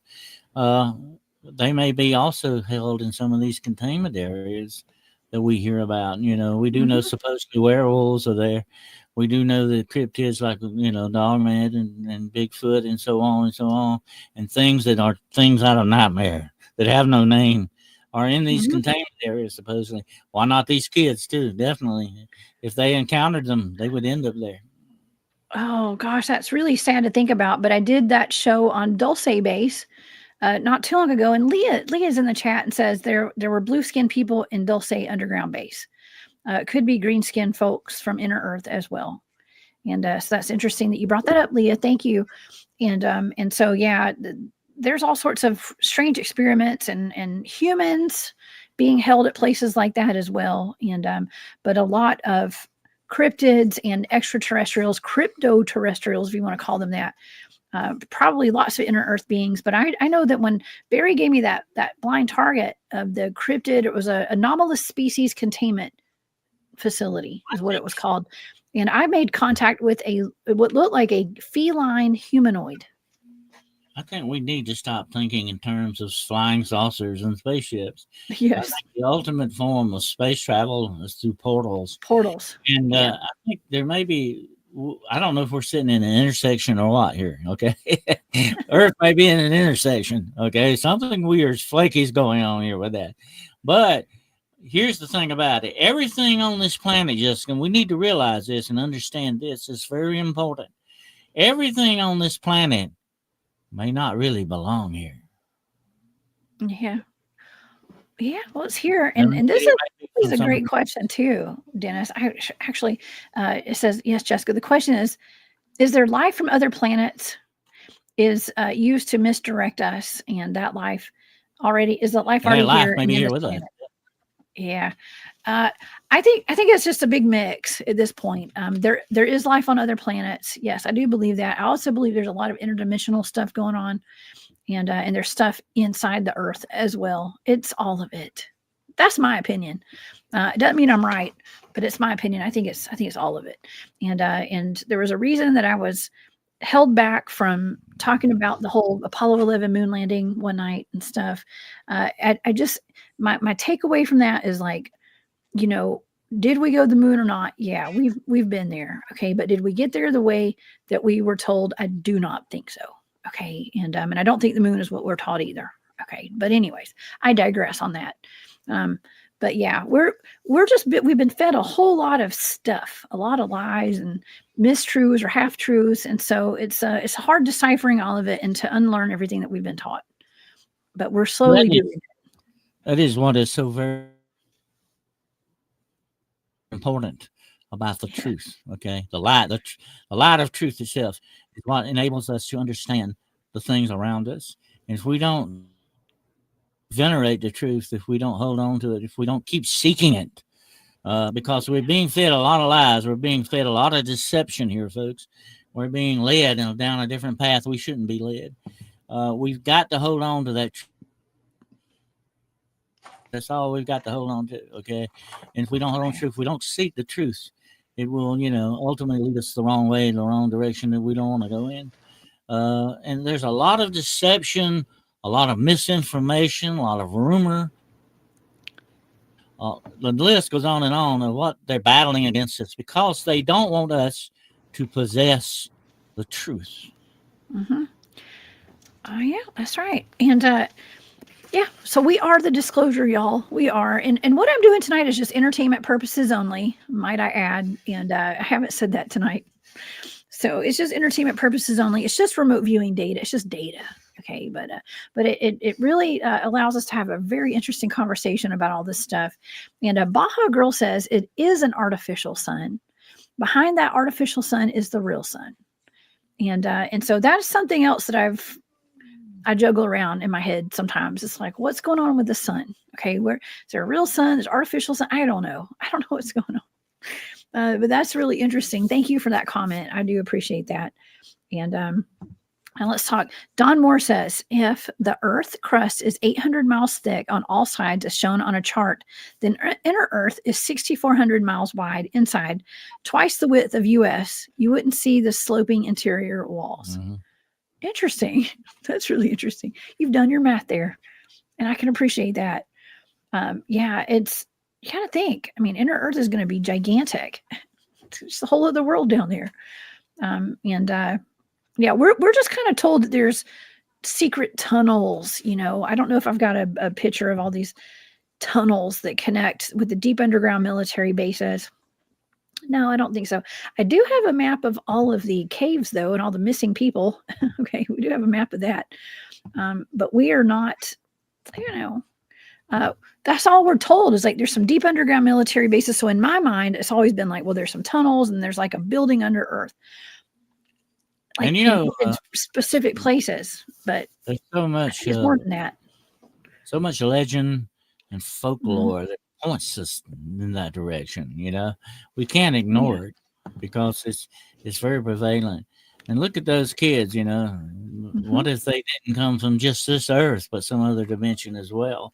That would be, and to me, just as probable as them coming from an underground kingdom of some sort. And it Yeah. may be both. I mean, you can come from an underground kingdom from another dimension. There you go. I mean, I think they you got did. different ways to look at this, but without a doubt, there's so many clues.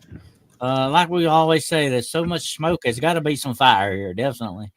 And I think the green children are the epitome of that to a certain extent. Um, they're kind of shown as being kind of alien looking. And here's one more tie-in that we think about. Okay, where did they get this thing about little green men?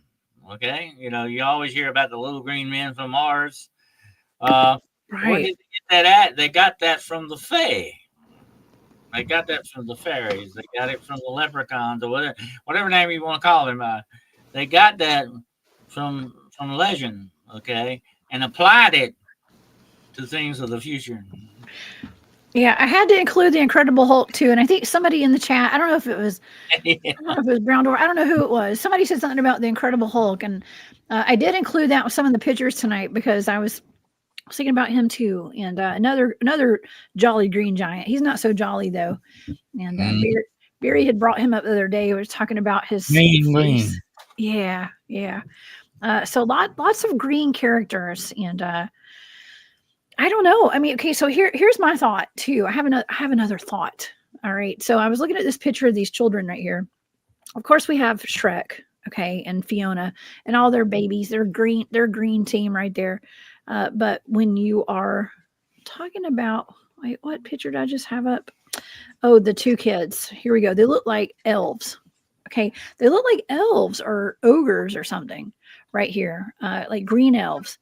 And so I was thinking also, they show us in cartoons that my kid used to watch the Teenage Mutant Ninja Turtles, and they would every season. And here's my thing. I know there's like a marketing value to this because my God, every season they changed what the Ninja Turtles looked like, so you had to buy another one that was another model that looked slightly different.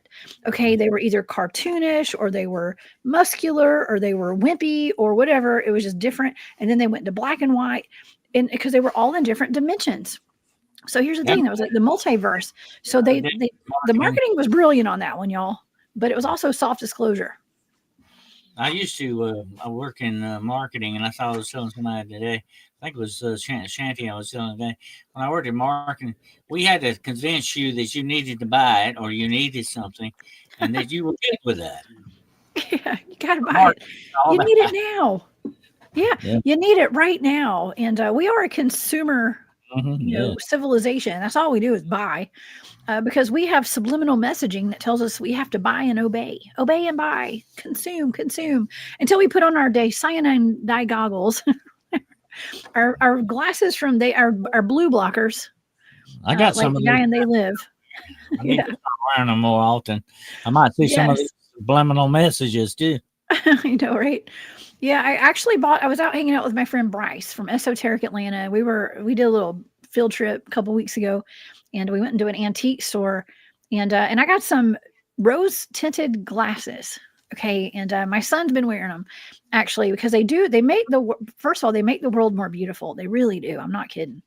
But anyways, I put those Well, on. Those are my glasses. I can see through everybody's BS when I put those things on.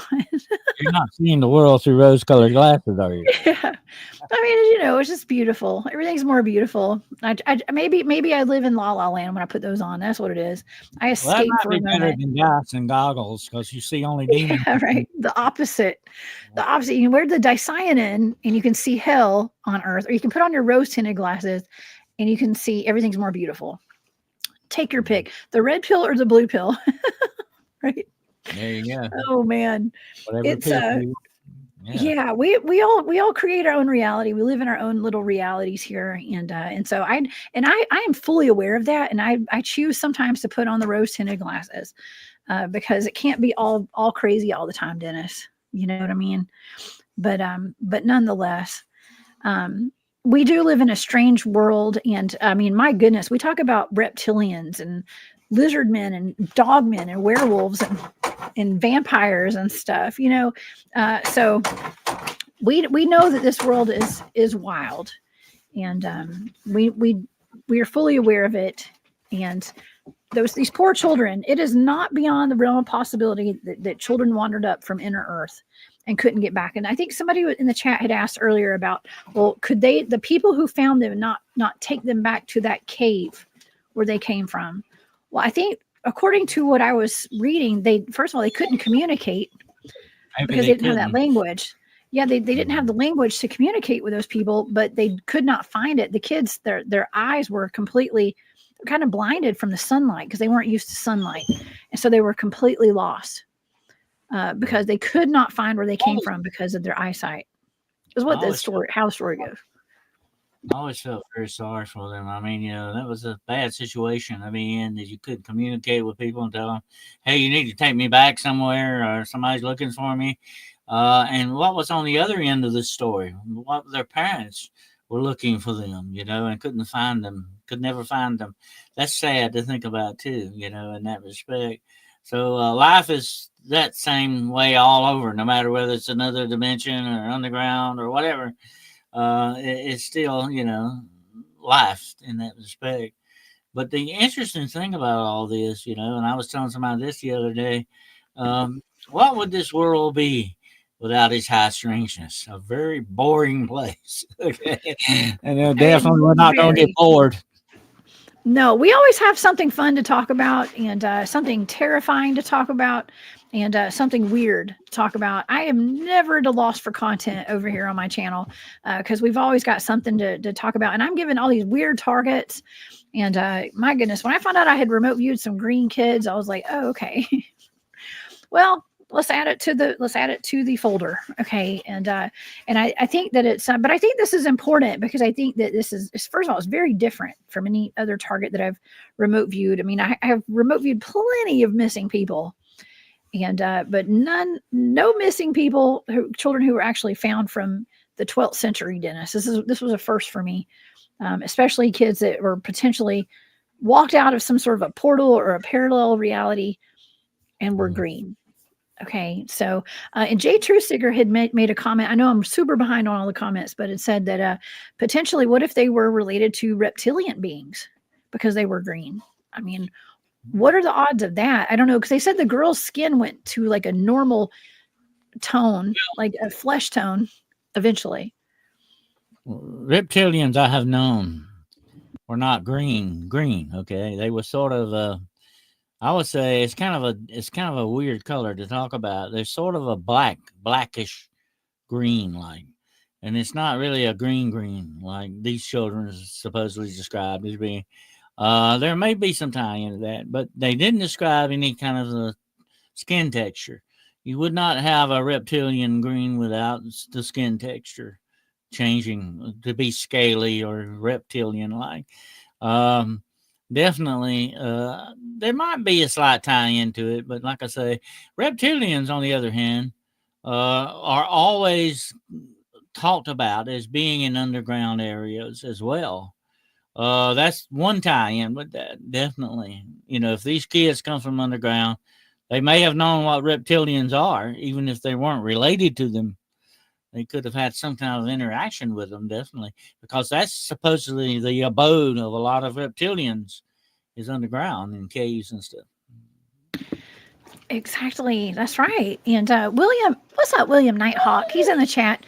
He says, do you think they possibly had more in common with plants' DNA like us with the pinyon pine tree? And I got to say, William, I did not know that humans were related to a pine tree. But that kind of makes sense. I'm sorry, I gotta give my dog a treat.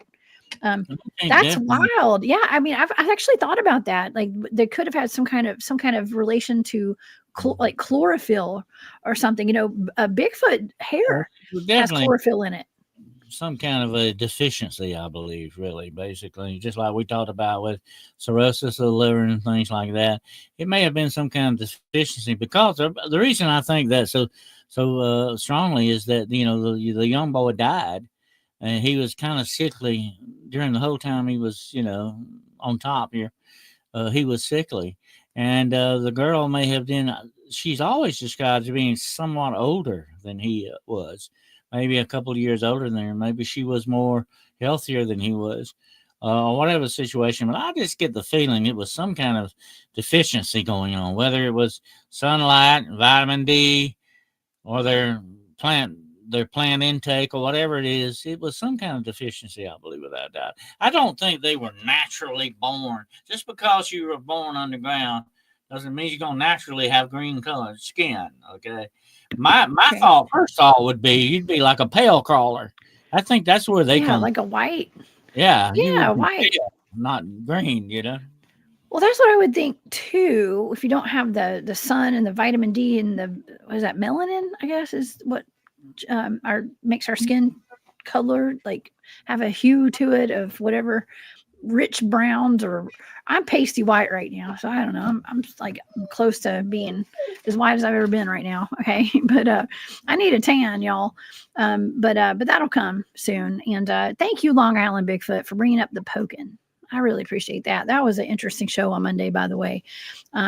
Let's just hope that the legend. He said, legend has it the green children are known to poke the Bigfoot back. Yes, if they're in a tent and Bigfoot pokes them, they can poke back. Absolutely. That was a fun show, y'all. If anybody missed my show on Monday, that was an interesting one. Okay, with Dr. John Stamey. I talked about getting poked by a Bigfoot in a tent. So What were you all drinking that day, by the way? oh gosh. Well, it was St. Patty's Day. I mean, I would like to have the excuse of I'd had too much green beer, but that was not the case. Unfortunately. I was just I wasn't paying attention to what I said. I didn't think before I spoke. That's the problem occasionally. But anyways, it made for a funny segment there.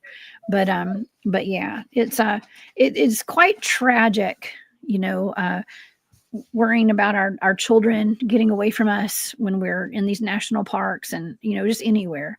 And with the epidemic of all the missing children, it's, you know, it's sad to think about these children being just wandering away from their parents. And I do believe that some of these missing persons cases, some of these children that are going missing probably did walk through a portal and ended up somewhere like, you know, inner earth or something, you know. That's any parent's nightmare, no matter where you come from, ancient or otherwise. That would definitely be that. And you know, that's why I said there's a sad story there, probably very sad story connected to that. There is. It's almost like the opposite. You know what I mean? It's like our people are going through portals and probably ending up in inner earth. And then back then they had kids that went through a portal and ended up on this side. So, I mean, but how often does that happen? I mean, even with the cryptids and everything, there's all sorts of inner earth beings probably that are going through portals and ending up here. You know, David Pardue's in the chat. David has some pictures of what looks like a reptilian crawling out of a portal on his property. Okay, so where did that thing come from? Maybe from inner earth. I don't know. Just a lot of questions. We always leave my shows with more questions than answers, Dennis. It seems like, but nonetheless, I think that we did boil it down to. I think these children came. I think they probably went through some sort of a portal, or definitely came from inner earth, in my opinion. So I don't know. It's and you know, like I said, like we said, you know, earlier, it could be timelines, it could be off planet for all that matter. Well, you know, when you talk interdimensional stuff, you know, it's a wide open gambit. It could be anywhere, anything, from any place, because that's what it is. These are wormholes in space and time. They can go and end up anywhere, just like the rabbit holes you and I live in, Jessica. The portal. We do research, okay? We live in a lot of these rabbit holes. There are a lot of, I think, wormholes in space, definitely space and time. Gosh. Oh man. Yes. Well, if we've learned anything from watching all these shows and all these targets I do, we are time is almost irrelevant at this point, in my opinion. I don't know. And this did have an element of even time travel in it as well. Did I write down time travel? I don't remember if I wrote that down or not. Maybe not on this target. Yeah, I did. I wrote down time travel. Time travel's in this data, Dennis. Time travel, Stargate, Voyager, nonlinear timeline, and overlapped. Okay, so there is 100% element. That was the last thing that I wrote down. Well, that holds up that theory I mentioned. That holds up with that theory that says that when they bump together, you know, that's what you got. That's when you have what we would call crossover. and or you would have a portal opening and closing kind of a thing, threshold, whatever name you want to give it. Probably that's what is scientifically explained is happening with timelines. And these timelines can not only run on just this planet, they can come from anywhere. The timelines, when they bump together, they intersect, just like you drive a car up to an intersection. Okay, you got, if it's a four-way intersection, you got four different ways to go. There may be thousands of different ways in these intersections that these things may work out. It's like almost a proverbial cosmic wheel, roulette wheel that you spin. You don't know what number you're going to get. You never know. And William is talking about the Cabbage Patch Kid syndrome for green skin. Oh my gosh. Ooh, the Cabbage Patch too. Oh no, you're throwing in another element, William. You're taking it too far. I'm just kidding. I'm just kidding. That's another one. I know. I didn't even think about that. Like the homunculus. Oh Lord. Here we go. The homunculus and artificial humans and all that. I mean, I'm not saying they were artificial humans, cloning and all that. We know it goes back farther than what we've been told. It wasn't just, what was that? Was that sheep's name? Polly or something? Yeah. If you have the technology to clone people, you can make them whatever color you want. Purple, yellow, green. You could come out with people like that, There is a possibility these could have been cloned children from some other dimension as well, that they may have looked like that. You got so many different possibilities with a story like this. It can go so many different ways. Mm-hmm. And that's what I find so very fascinating with this. When I first heard about it years and years ago, I jumped on it and got to looking deep at it. But there's not a whole lot. That's what's the frustrating thing about this.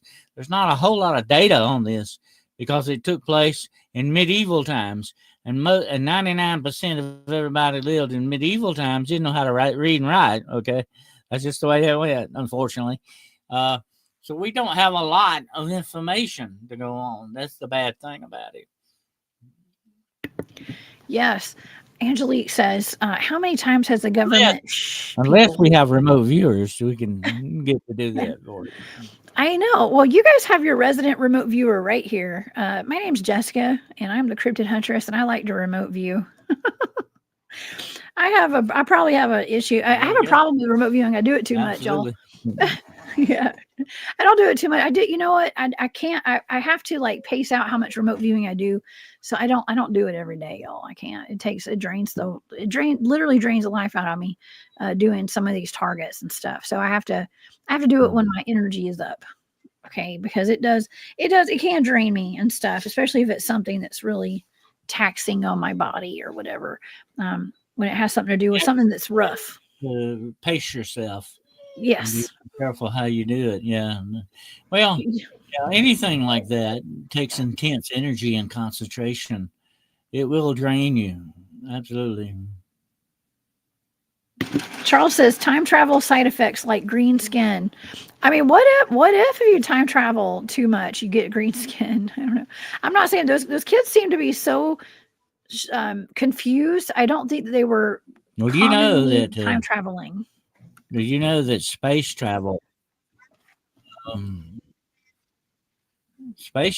has some side effects? I don't know. A lot of people don't know this, but you can't stay in space. Radiation eventually will kill you.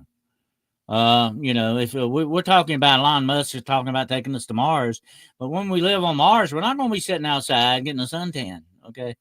We're going to have to live in containment areas that will keep us alive because the radiation on Mars, there's no atmosphere, would kill us eventually. The same thing with the people that are on the space station right now. You can only stay so long. Eventually, it will affect you. They have to start taking drugs for their kidneys because it begins to affect certain organs in your body. So, there are side effects to this stuff. Absolutely. Yes, totally. And we have an interesting question here too from the Desolate One. Is there any record of St. Martin's Land? I am not 100% sure if that's on the map. What do you say, Dennis? There is some allusion in folklore, and I've been trying to place it all night, get in my mind what it is. But that name pops up as being another name for an underground area to the north. And it's very similar to St. Martin's Land. But I cannot think. I'm going to have to get back into the research and look for that. But it was described as being an underground kingdom as well. So there might Well, be a I know time. there's another St. Martin's. There's an island. My friend Karuna her parents own a resort there. Okay, it's St. Martin. And it's not the same though. It's different. Okay, but there's a St. Martin's, and it's a tropical island. So that's a great question though, and yeah, it's this account of these green children has been there's historical records of it in books. Okay, like in literature and stuff, and so that's where I got my information.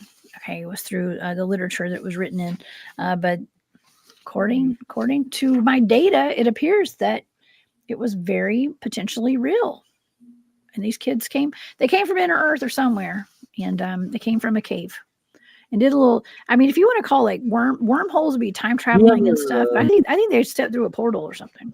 Have you ever heard of Prester John? You ever heard of Prester John? It sounds familiar. Prester John. Prestor. Okay. Prestor. Okay. No. John. Prester John. Look it up. It's a fascinating research. It was supposed to be a mythical land that everybody wanted to go to. Prester John was this benevolent king that ruled over this land, and everybody was rich in this land. They had all the money and everything they wanted. They had food, and they had, it was a heaven on earth, so to speak. Prester John's kingdom was, but there was one problem with it. It did not exist, or did it? Or did it? Because there are some indicators that Prester John's kingdom might not have been on the earth, but under it. But under it? Oh my gosh. Well, I mean, some things are just in another dimension, a parallel reality. I'm just saying, I hate bringing up the TMNT, the Ninja Turtles, okay, but they did, and even in Spider-Man as well, in all these cartoons, these movies, they talk about the Spider-Verse, the multiverse. The Ninja Turtles are always in another dimension. Every season, I used to have to buy new toys because they changed the design because they went into another dimension. It was the same Ninja Turtle, different body, different environment, and so yeah, we live in a multiverse, and some of us know how to quantum leap from one dimension to the next. Okay, just like we learned it from watching that show back in the 1980s.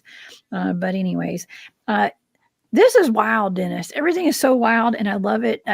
This makes me think. It makes my brain hurt sometimes when we start talking about this stuff, honestly, because it just leads us into other topics.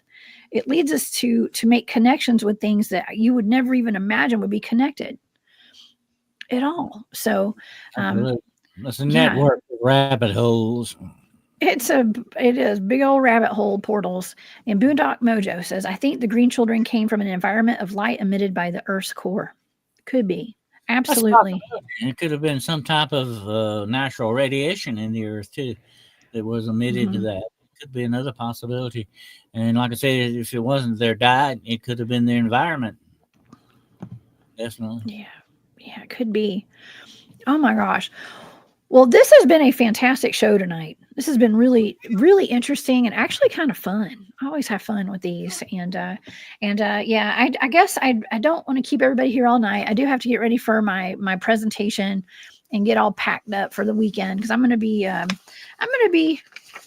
keynoting that Georgia Bigfoot conference on Saturday. See about doing a remote view not remote view, but a remote broadcast from there. I might take my equipment with me. I don't know. I can't hold those dudes down over there to like sit them down to do an interview while I'm around them. They like to go out and go Bigfooting and stuff. So, and I'll probably be right there with them. David's in here. Maybe I can get David to sit down with me and do an interview or something. But we'll figure it out. And I can't wait. It's going to be a fun time this weekend. And so y'all come see me at the Georgia Bigfoot Conference up in Demarest, Georgia. And I will be up in Mount Airy at the RM Rose Distillery tomorrow night. Okay, so It's going to be fun. And this has been a great show, Dennis. Do you have any final thoughts on the green children of Woolpit? Well, whatever realm or dimension or wherever these green children came from, they left us one of the most interesting mysteries in history. Yeah, they Absolutely. did. There was the stuff that the Twilight Zone is made out of, and I think this has cropped up in a couple of different TV series over the years. One of them that comes to mind was a little green men in the old Superman series that Superman ran into. They came from underground. I think this has been an inspiration for a lot of stuff, and maybe even some nightmares for some people that you would actually run into beings like this in certain areas. But I think they were poor little lost children wherever they came from, and I think it was sort of a sad story in some ways, but a very, very interesting mystery for our history. It is. It is. It is a rather sad story. Very sad story. And no matter what, they're kids. Kids are kids, and they didn't deserve to be um, taken away and lost away from their family. And not being able to communicate or to even eat the food of the place where they ended up. And so it is an interesting story, and I hope everybody learned a little something tonight and at least enjoyed it. I hope you guys were entertained. Okay, at least entertained tonight. And I appreciate everybody going down these rabbit holes with Dr. Dennis Carroll and myself tonight. And that is all I want. Okay, is for us to have fun and fellowship a little bit and have a wonderful chat. Gosh, I promise y'all, I have the best chat. Okay, we really do. We have a wonderful chat here tonight, and it never disappoints y'all. Y'all are the best. So yeah. So you guys, please go subscribe to Dennis's YouTube channel. Dennis, please tell everybody about your shows that you do and your YouTube channel and your website and your books. Yes, on Monday nights, I travel the road less traveled with my good friend Gerald Fountain. We always have some interesting times with that. And then Wednesday nights at 9 o'clock p.m. Eastern Standard Time, I have Hunting the Shadows. I did a show last night, as a matter of fact, about angelic intervention. If you missed it, you might want to go check it out. It was a great show. And tomorrow night on Paranormal Point of View at 9 o'clock p.m. Eastern Standard Time, we'll be doing some movie reviews and stuff like that. And I think I'm going to have an open discussion mic tomorrow night on there. So you can come on with your questions and all that or observations. You be sure to join us. We'd love to have you there. And please subscribe. And we have a Patreon. And we're open for membership on YouTube as well. I also have some books for sale. Yes, I do. I have written books. And I have several books that can be found on Amazon and Barnes & Noble. The two most popular ones are Beyond the Shadows, a field guide to the paranormal, and The Road Unseen, a paranormal journey into high strangeness. Those are the two most popular ones, and they are available. Just look up Dennis W. Carroll. I also have a paranormal consulting service.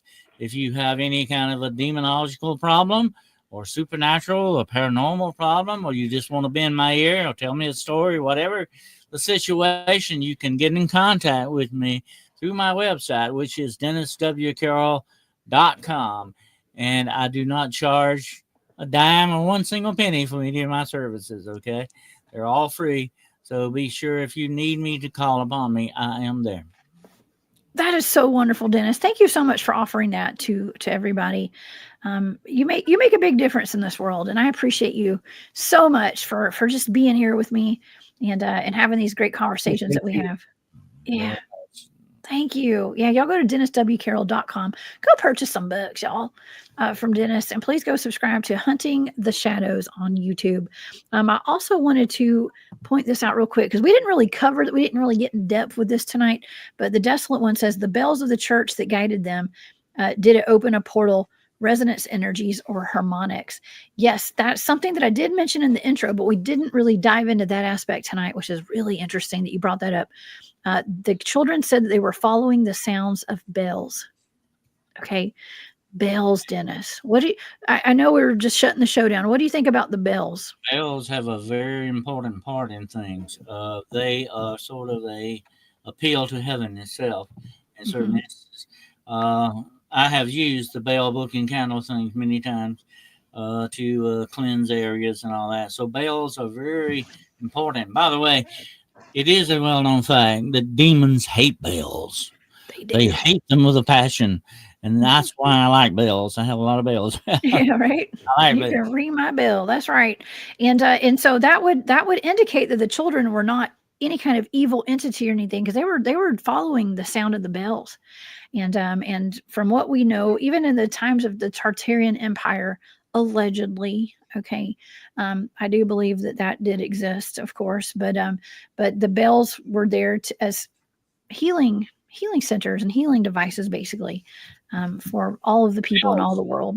bells Yeah, also represent what Tesla said about thinking of terms of energy, that's right. vibration, and frequency. That's everything Yeah, about a bell. it is. It is. Well, you guys go get you a bell. Okay, everybody get a bell, put a bell around the house. Okay, get some little twinkle bells, tinkle bells, whatever you call them. I don't know. Get some little bells, and clear the energy around the house, and it'll keep all the bad negativity and bad vibes away. Okay, so you guys please come back and see me on Saturday night. I will have a show for you guys. We will be going on the hunt at 10 p.m. Eastern. So please come back then and see me. Okay. And I will see a lot of y'all hopefully will be at the Georgia Bigfoot Conference on Saturday. And I will see you guys at the meet and greet tomorrow night. And maybe I'll shoot some videos or something. We'll see while I'm out there and share it with you guys. So, Dennis, thank you again so much for being here. Have a wonderful night. Thank you for being here so much. And you guys, please stay safe out there. Keep your head on a swivel. Do not live in fear. Okay, don't live in fear, y'all. But keep an eye on your kids and keep an eye on each other. And I'm sending all my love and light to every one of y'all. And I will see you back here on Saturday. All right. See you, Dennis. Y'all have a great night. Bye.